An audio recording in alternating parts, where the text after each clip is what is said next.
নমস্কার, আমি মোহাম্মদ আরিফ, মাদার গভর্নমেন্ট আইটিআই ইলেকট্রনিক্স মেকানিকের ফার্স্ট ইয়ারের স্টুডেন্ট। আজ আমি ডিলে অটোমেটিক পাওয়ার সার্কিটের একটি বিস্তারিত আলোচনা করব।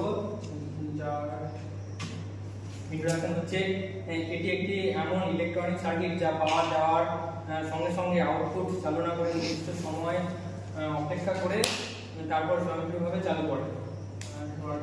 এর ওয়ার্কিং প্রিন্সিপাল হচ্ছে, এই সার্কিটে সাধারণত একটি টাইমার যেমন 555 আইসি, তার রেজিস্টার, ক্যাপাসিটর ইত্যাদি ব্যবহার করা আছে।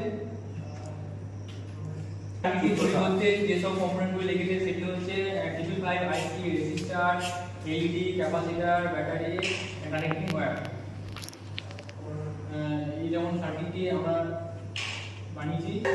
এই প্রজেক্টটি অ্যাডভান্টেজগুলি হলো এটি দুর্ঘটনা হ্রাস করে, তারপর পথচারী নিরাপত্তা, তার সুশৃঙ্খল প্রবাহ, তারপরে ট্রাফিক সমন্বয় ইত্যাদি। এই প্রজেক্টটির ডিসঅ্যাডভান্টেজগুলি হচ্ছে অপেক্ষার সময় বৃদ্ধি, তারপরে পিছন থেকে ধাক্কা লাগার ঝুঁকি বৃদ্ধি, তারপরে বিদ্যুৎ নির্ভরতা, তারপরে সংকেত অমান্য করা ইত্যাদি রয়েছে। এবং